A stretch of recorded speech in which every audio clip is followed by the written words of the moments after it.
as of 11:15 a.m. I would respectfully ask everyone attending this meeting to mute yourself unless you're recognized to speak.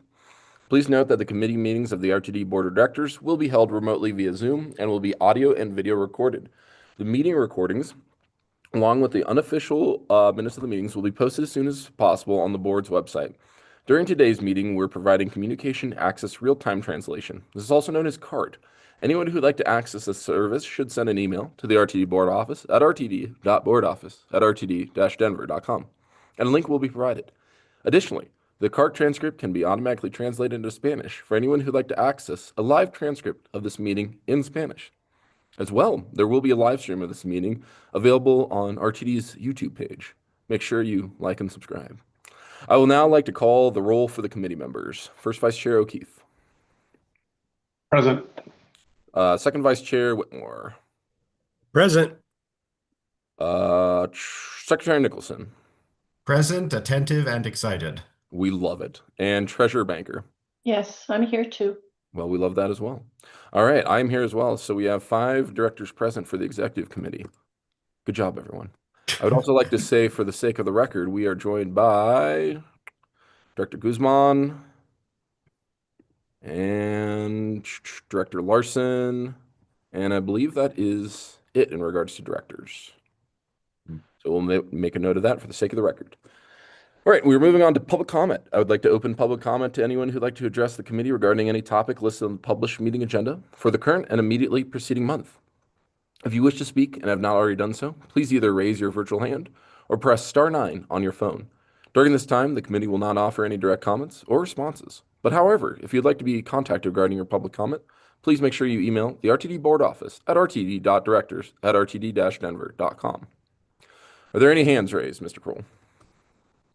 Chair Bouquet, this is Jack Kroll, Executive Manager of the Board Office. I see no hands raised at this time, and in anticipation of your subsequent question, there were no emailed comments in advance of this meeting either. Excellent. Well, going once, going twice, and we'll close public comment. Thank you all for your participation. All right, moving on, we're going to go to our recommended actions. There are 3 recommended actions on today's agenda. The first under consideration is the appointments of Director Michael Guzman and Director Matt Larson to the Independent Audit Committee. And that is for the Board of Directors to appoint Director Guzman and Director Larson to the Independent Audit Committee for terms commencing on January 1st, 2026. And this will run until December 31st, 2027. Do we have a mover? So moved. Second? I'll second, since I said second. So we have Whitmore as the mover, and then myself as a second. I will now turn it over to our CFO, Ms. Kelly Mackey, and Jack Kroll, our Board Office Executive Manager, to present this item at this time. Thank you, Mr. Chair. Yes, so we would like to proceed with the appointment of these committee members, and I'll turn it over to Mr. Jack Kroll to present this item. Great. Thank you, CFO Mackey. As introduced, this is Jack Kroll, Executive Manager of the Board Office. Pretty straightforward process here. You all solicited, at the request of the chair, interest from directors to join this audit committee. Applications were received from 3 directors. 1 director subsequently withdrew to focus on other board commitments and passions, and then 2 names were forwarded to the audit committee for review. The audit committee reviewed those last week at its meeting on November 13th, and the audit committee recommends to you all the appointment of Director Larson and Director Guzman to the audit committee. As a reminder, the audit committee is comprised of internal and external members, and so the notion of leveraging the audit committee's external expertise in reviewing these applications is why it first goes to that committee. But as it's ultimately a board appointment, as with all of your other committee appointments, we run it through the executive committee as well. And this would be on the agenda for the full board to approve at the board meeting on December 2nd. Excellent. What questions or comments do we have for our presenters? Yes, Secretary Nicholson. Yes. So first question, does the audit committee have any more meetings in December? If I may. Yes, sorry, Mr. Kroll, yeah. It is my understanding that there are no additional audit committee meetings scheduled until February of next year. Okay. if I can do one more quick thing, Mr. Chair. Of course, Secretary. Yes. So given that there are no more meetings of the audit committee in December, and that Michael Guzman is currently chair of the finance committee and the performance committee, I think we should go for a hat trick. And so I'm going to amend this motion to make him chair of the audit committee as well. So that we can have Michael Guzman as chair of 3 standing committees. Can I get a second on that motion? No, but I appreciate your effort. All right. Any further Fine. questions or comments? Appreciate the attempt at the hat trick. Thank you. Okay, well, thank you both, Ms. Mackey and Mr. Kroll, for the presentation of this item. Are there any directors who are going to be no votes for this? Okay, seeing none, that will pass 5-0. Congratulations, both Directors Guzman and Larson. We look forward to your work. Moving on, we have our second recommended action, and that is the Director Expenses and Reimbursement Policy Amendments.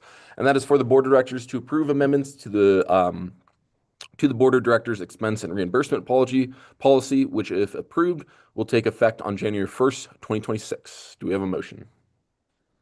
So moved. And a second? Second. Okay, got O'Keefe as the mover and then Nicholson as the second. I will now turn this over to Mr. Kroll to present this item. Well, thank you, Chairman Bouquet. I've had the opportunity to connect with all of the directors, except for Patrick O'Keefe, on some of these changes. And as a reminder, we brought forward a discussion item in May of this year to highlight some recommended changes that the board office has based off of how we are currently conducting our expense reimbursements and expense processing for directors. And at that time, it was also noted that there was a forthcoming audit of director expense and reimbursements, and that a future action item that incorporated the recommendations we had in May, as well as the recommendations that the audit produced, would be coming back to you all for consideration this fall.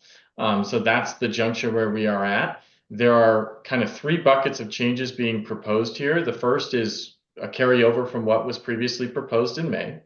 The second is the changes that are being done to address the audit's recommendations. And for everyone's awareness, that audit was presented to the Independent Audit Committee last week at its meeting as well. And then there's a third bucket which contains one recommended change, which was something that came about as a result of conversations this committee has had in relation to the expense and reimbursement policy over the last few months. And we heard loud and clear from directors on the committee that you all were interested in seeing the local and travel expense allocations combined into one allocation to make it simpler. And for the record, the current policy does allow directors to move dollars between those accounts with the permission of the chair for that purpose. But I think this change is something the board is looking for. We've discussed it internally, and from a staff's perspective, it's marginally more convenient for us to track on one account and allocate expenses to one account only. So there would be a marginal back end operations efficiency with that change. I think I want to highlight just a couple of the major changes here so that we're all aware. I'm going to go first to some of the changes that were presented in May, and then to some that result from the audit. And at that point, I might call on CFO Mackey to chime in on one of those changes. But following up from May, we are proposing some changes here that add accountability for directors who have canceled travel in the past.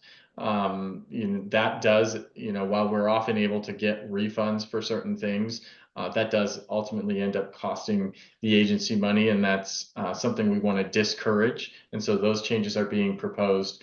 We're also proposing to align better with staff's practices for the approval of travel for staff at the agency. So we're asking for travel requests to be submitted no less than 30 days in advance to ensure the board office has time to address those needs and book the appropriate travel at the best possible prices for the agency.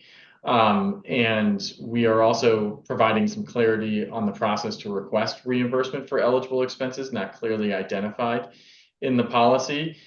So there's a number of expense types that are listed as reasonable and allowable under the policy, but the policy also doesn't, anticipate every possible expense that could occur. And so there's just some additional language in there for how that process will unfold. And then in alignment with our broader push to ensure record retention policies of the board office and the board match that of the rest of the agency, we're providing some clarity on the length of time around how long we'll retain director expense records.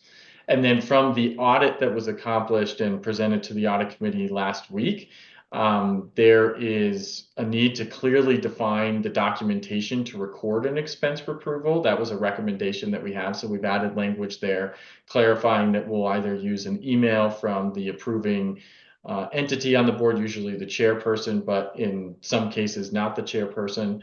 Or we will work on developing a form in which it is clearly indicated that the expense request is approved. And then there's a 10 business day timeline being proposed for approval of an expense request once submitted. That was something that the auditors flagged, that there wasn't a clear timeline for when those expense reviews should be completed. And then clarify, this is a problem we had with some of our IT assets and mutual understanding between the board and the agency around what IT assets must be returned and what IT assets don't need to be returned. And the auditors flagged for us that we just need a process improvement there to identify those things. And then finally, before I hand it over to CFO Mackey to talk about the last change that's being proposed, there's an optional annual refresher training for directors prior to the first quarter expenses being due each year to provide a reminder on how the process works. And with that, I'll hand it over to CFO Mackey to talk about the final change, which is in relation to accounting standards and IRS deadlines. Yeah, so we are proposing a change so that reimbursement requests more than 30 days beyond delinquent actually go through CFO approval. And the purpose of CFO or designee approval of the delinquent board expense request is to ensure compliance with federal tax law, internal control standards, and sound governance practices.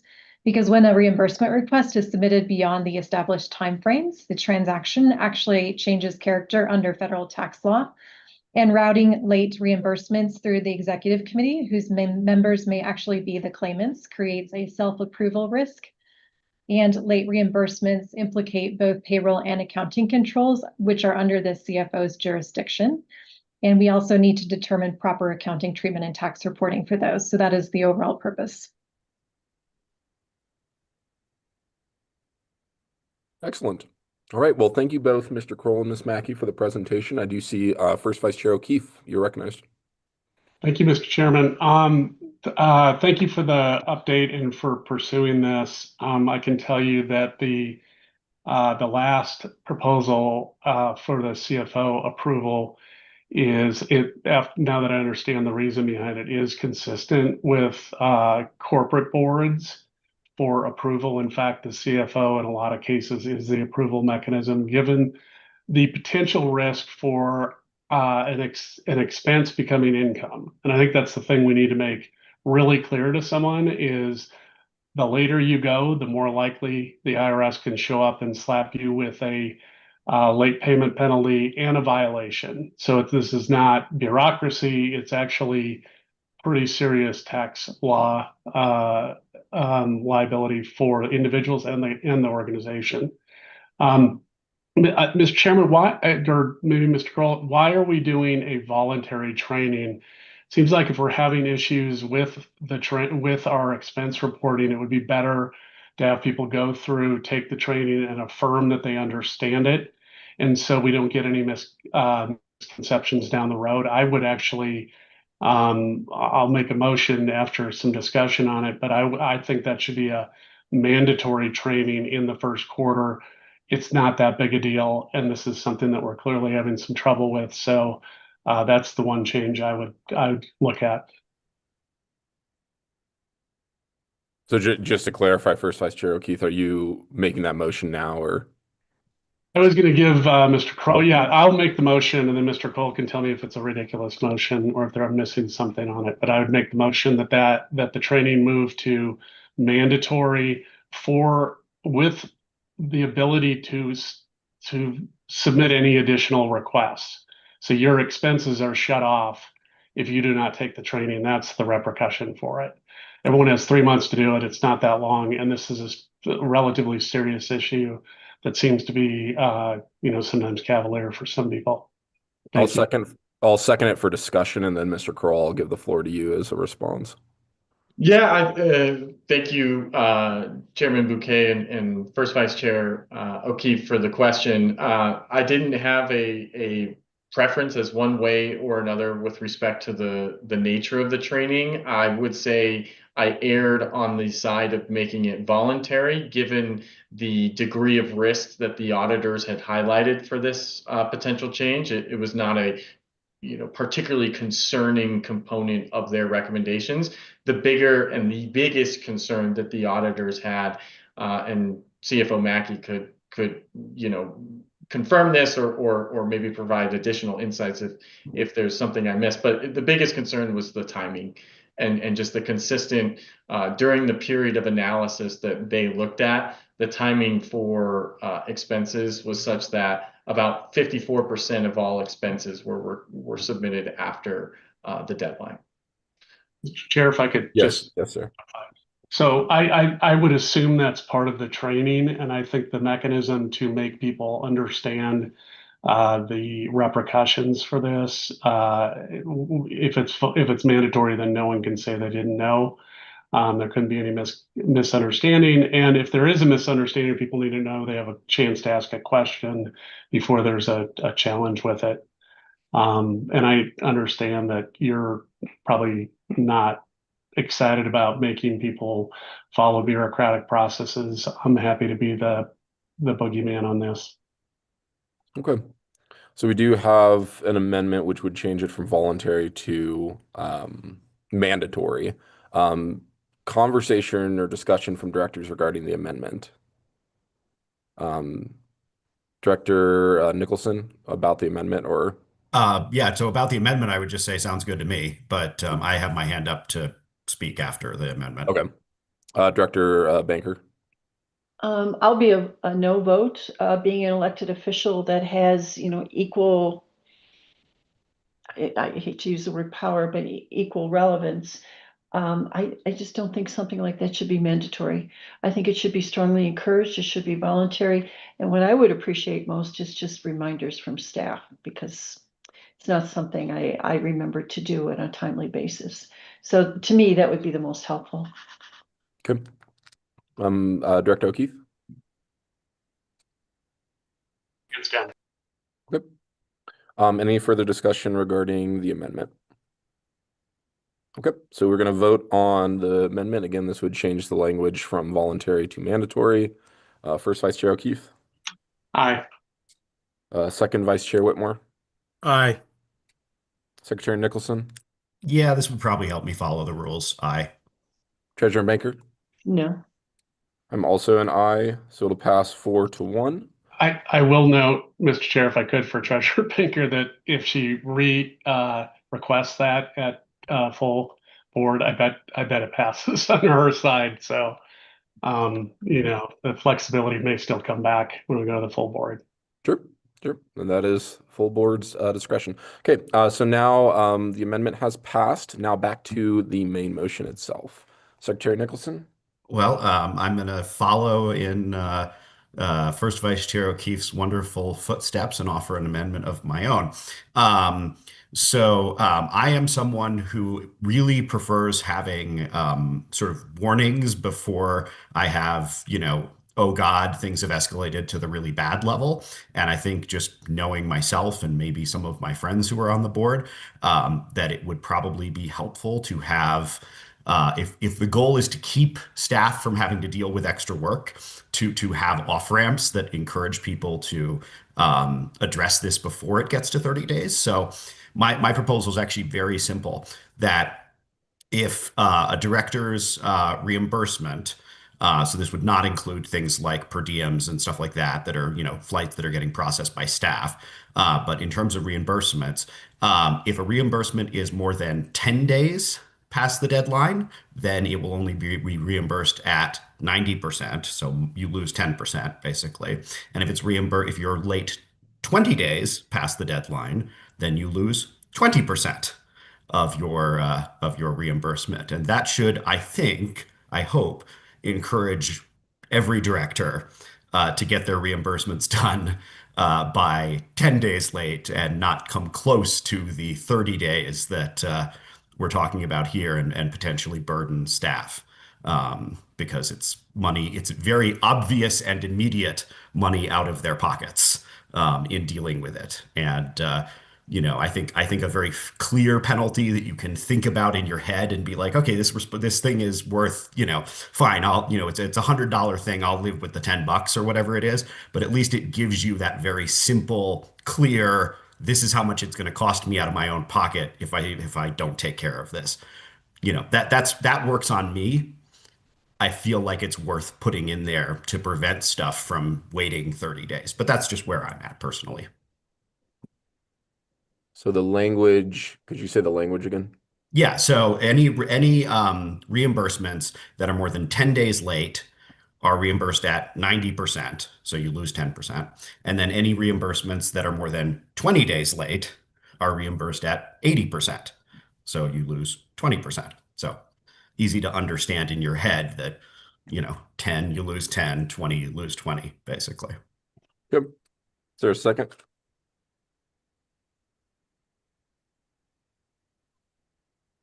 Going once, going twice. The amendment fails, unfortunately. But That's I fine.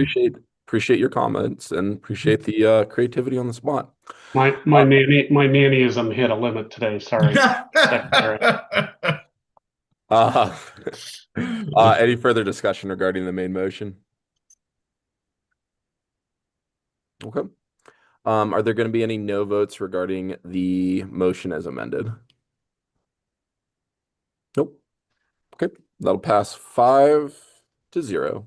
Okay, thank you all for a hearty discussion. Moving on, we're going to be moving to our third item, which is going to be our board collaboration tool pilot. And that is for the board of directors to approve a pilot of a digital public-facing board collaboration tool for identification of topics to be included on the 2026 committee work plans to run from January 20th, 2026 through March 31st, 2026. Do we have a motion? So moved. And a second? I'll second. Okay. I'll have Whitmore as a second. So Nicholson is the mover and Whitmore as the second. And so now I will turn it over to Secretary Nicholson and our board office executive manager Kroll to present this item. Awesome. I think I'll just let Mr. Kroll, talk about where things are at and what's been done with staff. So, Mr. Kroll. Great. Well, thank you, Secretary Nicholson, and thank you, Chairman Bouquet. Again, Jack Kroll, Executive Manager of the Board Office here. We are excited to present this item today. You all discussed this last month at the October Executive Committee meeting and gave consensus sort of approval or consensus support, I should say, to bring forward a proposal. What we are proposing and what you would be approving today is a pilot to run from roughly January 20th through the end of March to use the collaboration tool that has been, designed, if you will, to discuss the topics to be included on the committee's 2026 or on the board's committee's 2026 work plans. And so I think that's a really good topic for discussion. I want to make clear that this isn't the time, or wouldn't these, if you all approve this pilot, the collaboration tool would not be the time or space to dive into these specific topics and begin to debate, say, the merits of a certain policy, but rather it's designed to discuss what are the things that you want to talk about as a group, and then you would use your subsequent committee meetings to have the fulsome debate on those items that are ultimately included on the work plans. We do have with us today our chief or our CTIO, as well as our chief collaboration, I'm going to get the title a little wrong here, but Brandy Hunter, who's with us, who is the director of our collaboration tools. And between CTIO Feddersen and Ms. Hunter, they can give some more insights on as to actually how this tool will look and be utilized. And I will hand the floor over now, if it's okay, Mr. Bouquet, to either CTIO Feddersen or Ms. Hunter. I know Mr. Feddersen has been battling a cold, and so he may not be able to be in a position to present, but I know Ms. Hunter is prepared to do a brief demo on what the collaboration tool would look like if approved. Ms. Hunter. Thank you. Brandy Hunter, Supervisor of Collaboration Platforms in IT. I'm going to share my screen just to give you a really brief demo. And hopefully you see a screen. We do. Mm-hmm. And is it Teams? It Yes. is. It is Teams. Fabulous. So this is Teams. You'll have a team and a single channel where you will have a single or maybe multiple topics of conversation where you will be able to discuss. We just picked Access on Demand. It was a really great topic to kind of show where this would be a good idea to be able to discuss ideas here. So we had Access on Demand. You'll be able to easily see the replies from people who've replied before you. We took all of this information directly from the September board meeting transcripts. So if it looks a little familiar, that's why. You'll easily be able to come in here and just type a message. I know some people asked about spell check. Spell check is available. You'll get the little red squiggly line. Once you post, you post. There is no edit. There is no delete. So it will all be live. I do have screenshots of the website that will be displaying this information. It'll have a real-time connection. Every minute or so, it'll actually take the posts and put it onto the website. This is actually what the website would look like. And then you, as a public participant, I would be able to come in here and see the information. Lorem ipsum is basically just some generic text that allows us to be able to test things like, oh, what does it look like with the different fonts and formats and all of that. So just some ideas of what it'll look like. It does carry over all of the Teams text formatting over to this, so it would actually be here. So that is all. Thank you, Ms. Hunter. Mr. Kroll or Secretary Nicholson, any further comments or? Yes, Secretary. Oh, go ahead, Mr. Kroll, if you have. So I just want to say, so that was my first time getting to actually see what that would look like, and I am smiling ear to ear because I think that is about as perfect of an implementation as I could imagine for this.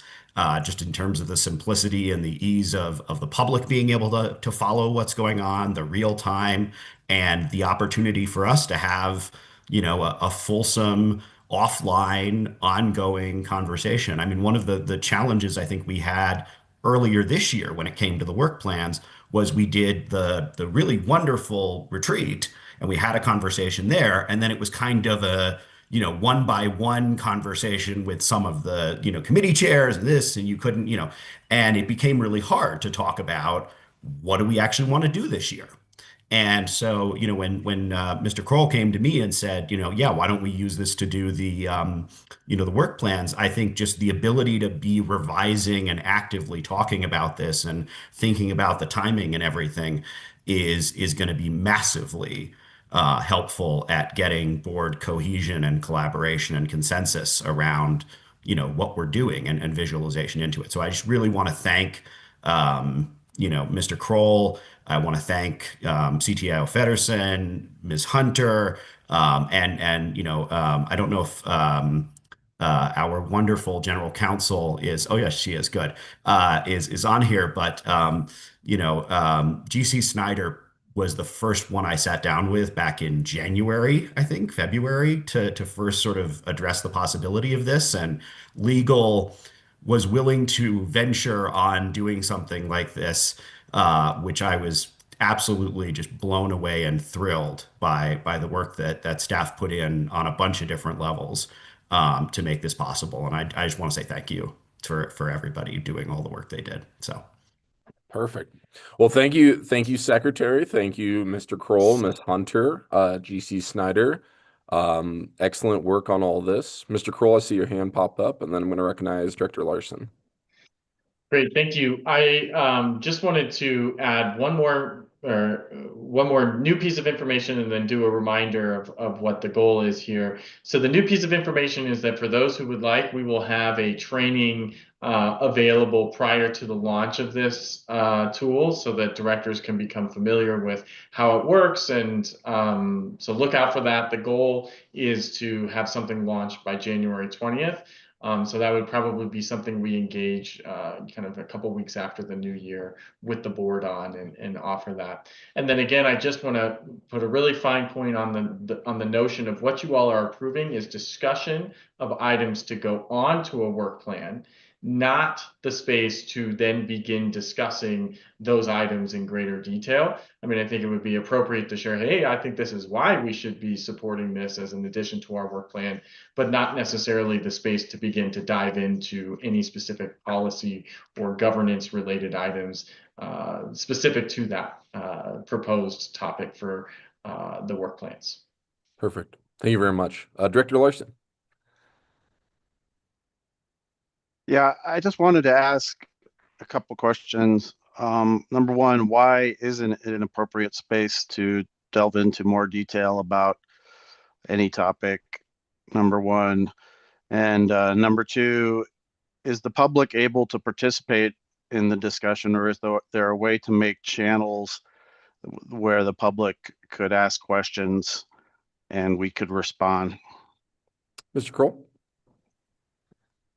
Yeah, so I'll take an initial crack at this, and then I believe General Counsel Snyder can weigh in further. With respect to engagement with the public, this is really just designed for the board to discuss and for the public to be aware of what the board is discussing. It would not be a place for the public to engage. There's some components here too, as we develop this tool, that there are cybersecurity components to this, and so rather than having the public see your team's page where the conversation is going on, IT had to create that separate website where the information will be fed, because in order to have access to that team page, you would need to have an RTD account. So there was some initial conversations around how we would set it up such that we didn't have to require people to have an RTD account to see this. And so therefore, that's why it's a one-way, not really a one-way street, but it's only a conversation amongst directors because of that component of not needing to open up the door to other individuals to the network. And then I will defer the initial question to General Counsel Snyder, and I'm sure Brandy or Brett can provide some clarifying remarks if I misstated the notion of why we're doing it just director to director. Mr. Chair, if I may. Yes, Ms. Snyder. Okay, thank you for the question, Director Larson. So the issue of it comes down to open meetings compliance because the board office staff is going to be noticing just for the purposes of the language that's in the motion before you. So the notice that's going to be to the public is letting the public know that the board is going to be talking about the identification of topics. I think as we kind of worked it through with Director Nicholson, I think it'll be a challenge to, at least for this initial pilot, we're trying to to try this. It's not been done before. I'm not aware of any other public agency that is doing this. And so we just need to make sure that we can follow open meetings requirements. I could imagine, if this is successful, you could have a separate notice and a separate channel for specific topics. But for now, that's sort of the scope of what's going to be noticed, is just the identification of work plan topics. Thank you, Ms. Snyder. Director Larson, does that satisfy? Yeah, Thank you, sir. Secretary Nicholson. Yeah, I would just also sort of piggyback on that and say, there's obviously technologically, there's a lot of things you can do. The question is, what is the responsible first step? As GC Snyder pointed out, this is somewhat novel, and we want to be conservative with how we go about it and the things that we attempt to do to make sure that we're staying very, very clear on the side of compliance and everything like that. And if that goes well, sure, I can, personally, there are, ways to, there are things about what you just raised in terms of collaboration with the public that obviously attract me. I go on Reddit all the time, but that raises a whole other set of legal issues, compliance issues, technological issues that I think are best suited to wait and work on, and really address a different set of problems. The challenge that I brought this forward to address is just our own ability to collaborate with ourselves. The fact that I can't be on an email chain with Director Larson and Chair Bouquet talking about the work plan is a major problem. It's a huge problem by itself. And then the public collaboration is a wholly separate thing that we have to ask ourselves about. How do we handle public collaboration? But if we can just get to the point where, the OSS committee can all talk as a group without having to be in the same room together or on a Zoom about what we want to do as the OSS committee, I think that's a huge win. Thank you, sir. Director Larson. yeah, I think this is a great first step. But I also do think it would be great to kind of enable the public to get involved. I mean, a few of us are on the GDT Slack, which is basically open to the public. Anybody can be a member of GDT and get on the Slack. And there's been some really, I think, rich and informative conversations that have happened on that. And I think that it does a lot to inform the people who get involved. And I think if it was of just kind of automatically available to the public, it would be even more widely used and would really do a lot to at least kind of advance what I believe the intent of all this open meeting stuff is, which is to enable the public to understand what we're doing, to have us make decisions in public, and to give the public an opportunity to interact with us. So, but I understand this is a first step. So thanks. Thank you, Director. Any further conversations, discussions before? I got some questions. So I think that this is perfect. I'm seeing the pilot timeline from January to March of 26, and I think it is perfect for the work plans because how we gathered information in regards to collecting directors' ideas, if I recall correctly, it was a Microsoft form, and then that was this year's work plan way, and so it's going to make it a lot easier for the directors to see in real time instead of myself and the board staff having to pick off of that Microsoft form. So I think it's going to be a lot easier for collaboration for all the directors to see where people are at. So I'm excited for that. My question is, so this is going to be live from January to March. And if we believe this goes well, what would be the proper steps for us to reintroduce this or use this in the future? Mr. Kroll. Yes, thank you, Chairman Bouquet.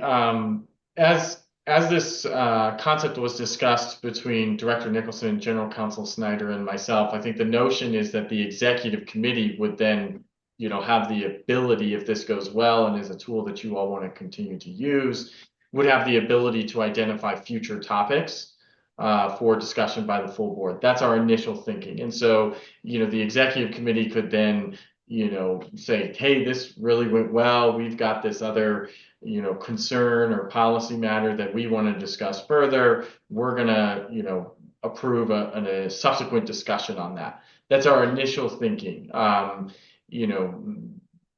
We could evolve that stance, but right now I think it makes sense, as this is a relatively, frankly, it's a very new tool, that the executive committee have the capacity for deciding what discussions take place amongst board members. Yeah, I guess that would be my preference, would be obviously it, for lack of a better term, to reactivate it or to have it be used again. I think it has to be a conversation, and made it clear to the board that, hey, this thing is, going to be from January to March. And if we want to, the board would have to take some kind of action. I think that's appropriate. So, Secretary Nicholson. So I mean, from my perspective, like from a legal perspective, we are essentially noticing this because it's essentially a meeting in a similar sort of format. I mean, it's compliance with open meetings. And so I would treat it, and this is obviously going to be a conversation. I think it should be a conversation of exec in a couple months, but I would treat it the same way we treat setting up actual board meetings currently, which is either the chair does it, the chair of a committee does it, or I think directors, if they get a certain number of signatures, can do it. That's what's required to call a special meeting. And so I think in just the sort of the same way of like, this is essentially a meeting. I think I wouldn't want a committee chair to have to come to the executive committee every single time. Oh, we want to have a discussion on this topic. All right, we have to run a, So I think that there should be an ongoing conversation there, but that's sort of been my framework in my head, is that this is basically a meeting and we would want to use it like a meeting and notice it like a meeting, basically, and treat it that way. So, Mr. Kroll. I would just chime in here and say that this would absolutely be something that we could fulsomely, put forward some proposals on, should the pilot go well. And I think we would want to see how everything goes, and then, reconvene this group to talk about how it might be used in the future. So I would say, let's see how this goes, and then pick up this conversation towards the end of the first quarter of next year. Noted and agreed. Any further questions? Are there going to be any no votes on this matter? Okay, seeing none, it will pass 5-0, and we'll carry it forward to the full board. Great job, both of you. Great job, all of you. Okay, so we're now moving to the December board meeting agenda review, and based on the vote outcome for the 3 action items with this committee just voted on, and the board office will adjust the board agenda as necessary. Also, earlier this morning, the performance committee took action on 2 items, and that was the approval of the 2025 GM and CEO performance appraisal and the related compensation change, as well as the 9th amendment that was added to the GM CEO employment agreement. Based on the vote outcome for those 2 action items, I would like the board office to adjust the board agenda as necessary to ensure those are also included in the board agenda. Additionally, I want to note that our December board meeting will be particularly eventful, as we will be recognizing the winners of the 2025 light rail, snowplow, and bus rodeos, as well as recognizing our 4th quarter retirees. Moving on, is there a motion to approve the regular board meeting agenda as amended for our board meeting on Tuesday, December 2nd? So moved. Nicholson is Second. and Whitmore is the second. Are there any no votes on this? Or excuse me, is there any discussion on this first? My apologies. None? Are there any no votes on this? Good. Seeing none, that will pass 5-0. Thank you all. We will now move forward to our discussion items, and there are 2 discussion items for today's agenda. The first item is the monthly government relations report for November 2025. Mr. Michael Davies, our government relations officer, I hand it over to you to present this item. Thank you, Chair and members of the committee. Michael Davies, Government Relations Officer. For a relatively short report for you all, and happy to take any questions. Starting at the federal level, I'm sure you all saw the federal government, Congress, and the administrative branch reached an agreement on reopening the federal government, a continuing resolution to fund Department of Transportation programs was approved through the end of January. So good news, but more discussions between Congress on completing funding for the full federal fiscal year. In other news, not included in the written report, or partially covered in the written report, there's been some discussion from the chairman of the House Transportation and Infrastructure Committee, really just laying out his goals and plans for bringing forward the Surface Transportation Reauthorization Bill to Congress, and really a goal of getting it through the House by the spring of 26. So anticipate, at least based on the chairman's comments recently, that legislation will likely be available and start discussion in the committee sometime in the beginning of New Year. Other media reports and notable policy discussion also with regards to the Surface Transportation Bill at the federal level were some recommendations from the administration with regards to policy and transit and how it's treated in the Highway Trust Fund. And the recommendations were really directed at transit and removing transit funding from the Highway Trust Fund. Fortunately, comments from the chairman of the House Transportation and Infrastructure Committee did seem to throw some cold water on that idea and said that transit has been a part of the Highway Trust Fund firmly since the 1970s, and he did not have any intention of removing it. But obviously that will be a policy discussion on the table for consideration for Congress as that debate happens. The second recommendation from the administration with regards to transit was to discontinue the ability of state DOTs to flex federal highway dollars to transit purposes. Currently, that is an allowed practice for state DOTs. Colorado is not a large user of that policy. Other states such as California, Maryland, for example, do flex much larger percentages, sometimes up to 10, 12% of highway dollars, and they'll use that for transit purposes. The state of Colorado really is a pretty low percentage, roughly a little higher than 2% of highway dollars are flexed to eligible purposes, and that's mostly for bike and pedestrian infrastructure projects. But that is a policy that the administration is putting forward for consideration. Moving over to state matters, really the focus was on the release of the governor's budget recommendation. Of note, there was a policy proposal to create a multimodal transportation and mitigations. Oh, I'm sorry, not the transportation multimodal mitigations fund. That was noted in there, but it really is a non-controversial budget move. The notable feature that I grabbed onto out of the budget release was regards to a transportation and housing investment zones that would really create tax credits and tax increment financing to support development around transit. And obviously that's a discussion that's important to this board. And so wanted to make sure it was noted. There's not any firm details on that proposal yet, but it's obviously something staff will be tracking and working with the governor's office on to learn what we can learn about that proposal and see how it's integrated into next year's policy discussion.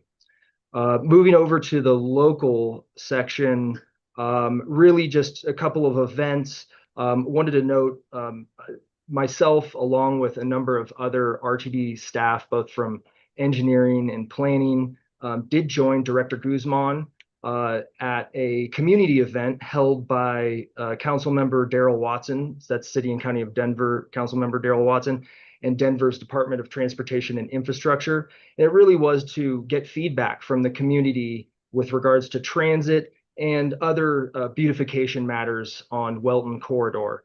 And so that was a good community discussion that was held there. And then not included in the written report was an event, or not an event, but a study session held by the Adams County Board of Commissioners, and both myself and Senior Manager of Planning, Bill Soroy, attended that study session, and it was largely to present on the unfinished fast tracks plan to the Adams County Board of Commissioners.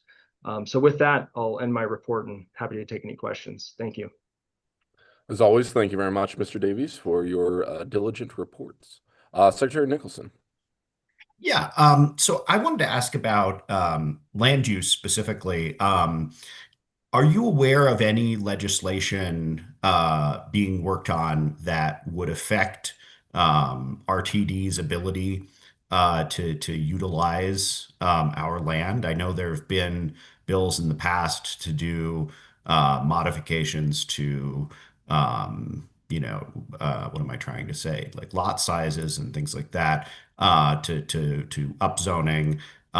Is there anything out there that's coming that you're aware of that would affect our ability to do things differently with land use? And I guess a better question would be, are there other bills out there? Obviously, we've talked about the transit equity bill, but I'm wondering, are there any other things that are potentially coming that you're aware of and feel like you could talk about that may affect us? Mr. Davies? Yes, thank you, Director Nicholson, for the question. And yes, I have heard that there is some appetite and anticipate other bills related to development around transit, and specifically may involve RTD, specifically in RTD property. Have not seen any language or specifics on those policy proposals or what would be included in those bills. So premature for me to speculate on exactly what we're looking at there, but have heard some appetite and do expect that the topic of development, housing, and its relation to transit services will be another topic for legislation this upcoming session. Secretary?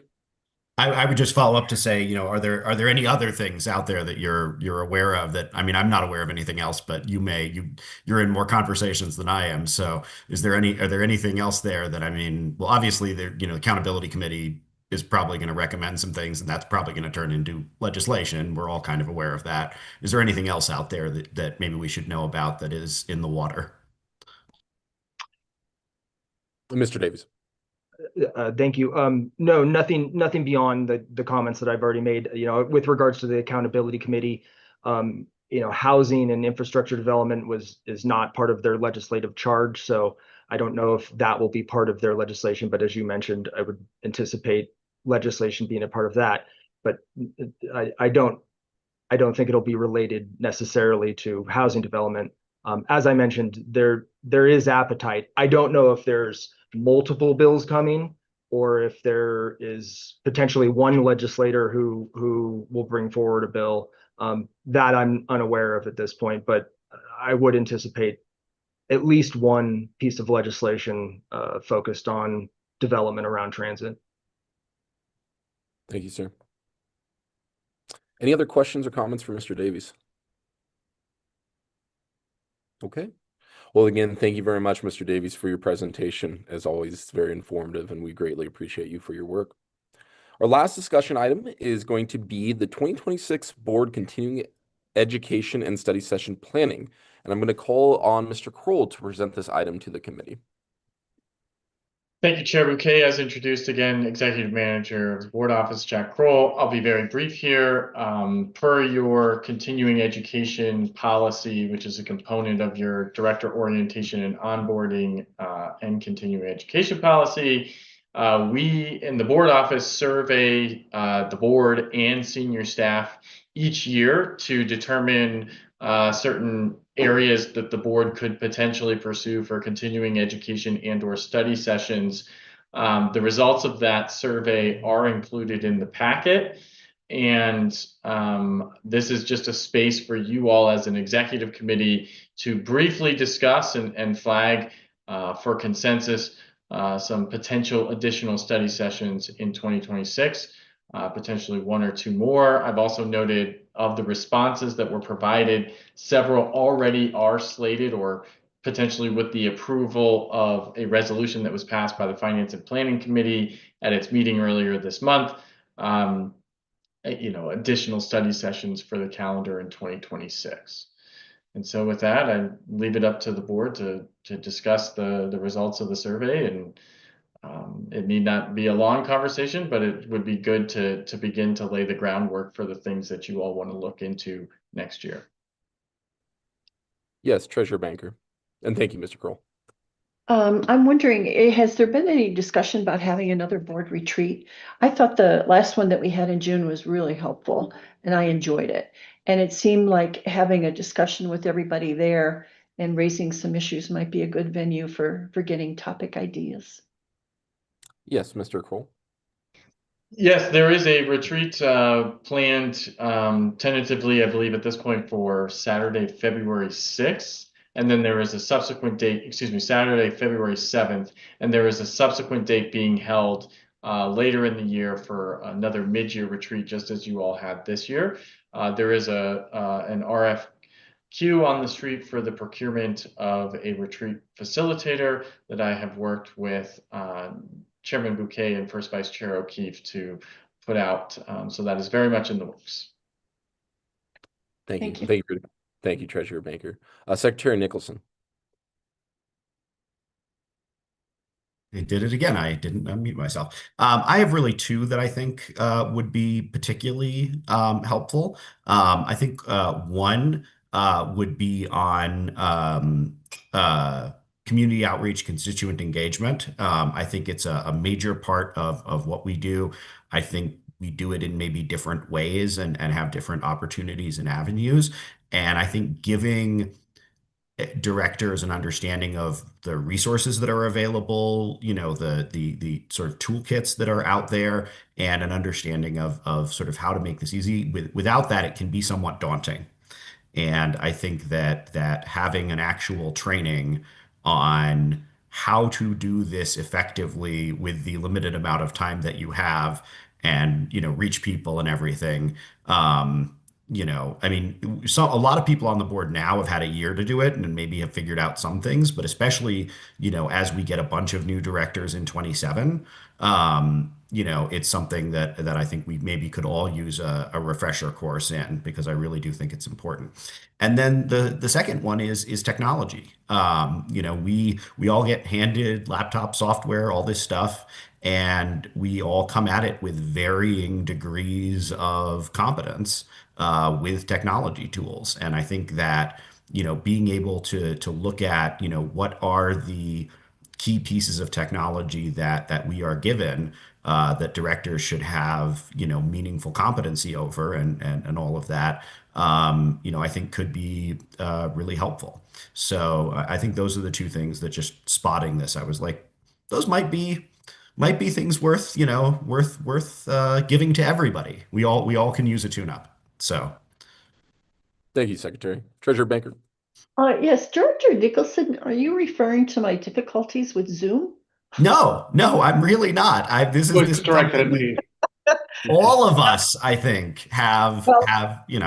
I suspect I could probably learn quite a bit from a technology brush up, because there are still questions I have, and I should probably take my laptop to the board office and have some folks give me a few tips, but that might not be a bad idea. Thank you. As a certified technology teacher for Douglas County School District, I am pretty much the master at it, so I'll be skipping that study session. Just joking. Director Guzman. Thank you. I am going to offer this, neither here nor there. I know during our onboarding, General Counsel does a good job of going over a lot of information very quickly. What I do see missing, and as I have reviewed the policy that we put forth last year, is a clear and concise session specifically reporting, or excuse me, specifically training new directors and reminding returning directors of their fiduciary duties, and what those are and why they matter under the law and with respect to doing this work. If you don't regularly refer to those in multiple situations as a board member, they can be easily forgotten. And it's more than just financial. It's looking at all of the duties. And so I would like to see that be added on. Thank you for allowing me to speak in your committee. Well, thank you for being present and appreciate the comments. Secretary Nicholson? Yeah, so I think another one that comes to me that I think would be really helpful is, we as directors have a bunch of very diverse communities that we have to engage with, and sometimes it's, you like, I'm very comfortable with the sort of downtown urban whatever, and but there are larger challenges when I have to engage with communities of color, unhoused communities, individuals from different backgrounds than I have. And I think that there might be value, considering the diversity of the region, to having a training that really just sort of looks at, maybe either brings in individuals from some of those groups, specifically around unhoused issues dealing with folks who are, undocumented or don't speak English very well, to help directors get a better framework for these are good practices when engaging with people who are different than you. And these are maybe some good practices on how to talk to those groups. These are some good practices on, the things that you can be thinking about and the things you maybe shouldn't be, because I feel like our ability to be effective as directors depends on our ability to talk to a lot of different people, and not necessarily people who are exactly like us. And not everybody's had the same opportunities to reach out to folks like that. And there are some districts that really are not that diverse, but they're even in those districts, there are a lot of different groups and different types of people. So, maybe that's part of the sort of outreach thing that I was talking about previously, but I've had to learn a lot of that on the job this year, and it took a while, and I wasn't always good at it. And so I think that giving folks that sort of help could be useful. So, Hey, sir. Any further questions or comments for Mr. Kroll? Okay. Mr. Kroll, was this helpful for you?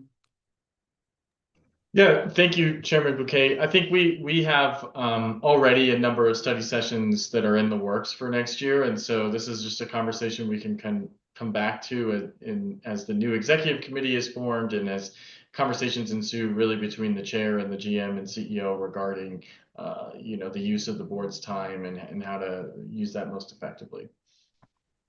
Well, thank you very much. Okay. Seeing no further comments, that was our final discussion item, and that will leave us to other matters. Are there any other matters to discuss at this time?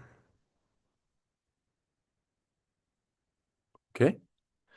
So just as a reminder, there are 2 executive committee meetings that are scheduled for January 2026. The first meeting, scheduled shortly after the first meeting of the year, will be when the executive committee determines committee assignments for the year. And with that, I'll take just a quick moment or two. I just wanted to say a big thank you to my executive team, First Vice Chair O'Keefe, Second Vice Chair Whitmore, Secretary Nicholson, and Director Banker. I really could not have led this committee and help lead this board without the help of you four for 2025. You have been an excellent executive committee team to work with. I appreciated a diversity of thought. I know we've come a long way in regards to where we were in 2025, in regards to half our board becoming new and representing very diverse communities, coming with a lot of diverse ideas and backgrounds. And I think compared to where we were in January, compared to where we are now, I think it's been an honor to serve with all of you. It's been an honor to get to know all of you, and I'm really proud of all the work you have done. I do have to say a big thank you to our staff members for allowing me to run this committee as efficiently as possible. So thank you, Mr. Kroll. Thank you to your staff. Thank you, GM CEO Johnson, and your staff as well for relatively smooth executive committee meetings for 2025. So with that, Secretary Nicholson.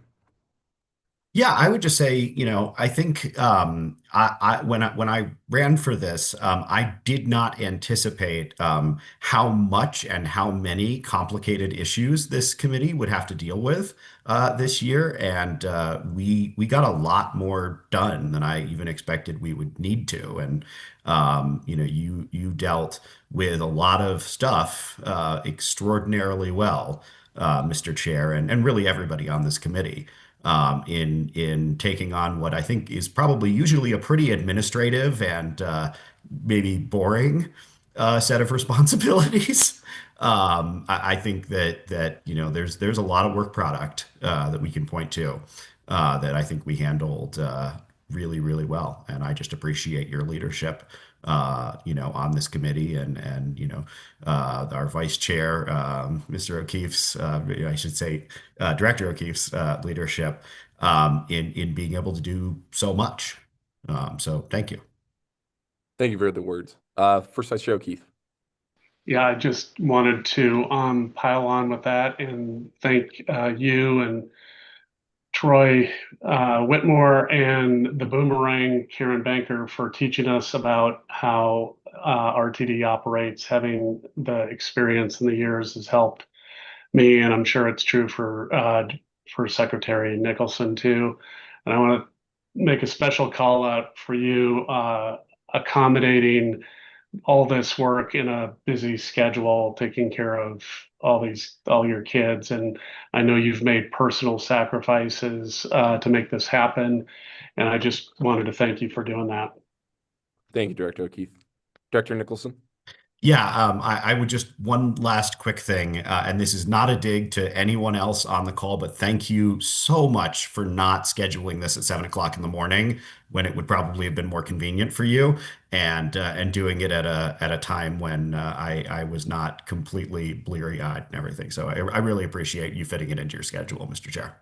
Of course, I actually have to say thank you to the staff. When I originally got onto the executive committee, we had to adjust the schedule based on my plan period. So I really greatly appreciate all you do. Okay, I'll take about 30 more minutes of glazing of me. So if you guys wouldn't mind continuing with the praise, just joking. Well, with that, I got one more, folks. I got one more meeting to chair. I hope you all have a lovely Thanksgiving if you do celebrate. And with that, I'll entertain a motion to adjourn. So moved. Excellent. Everyone have an awesome Thursday. We'll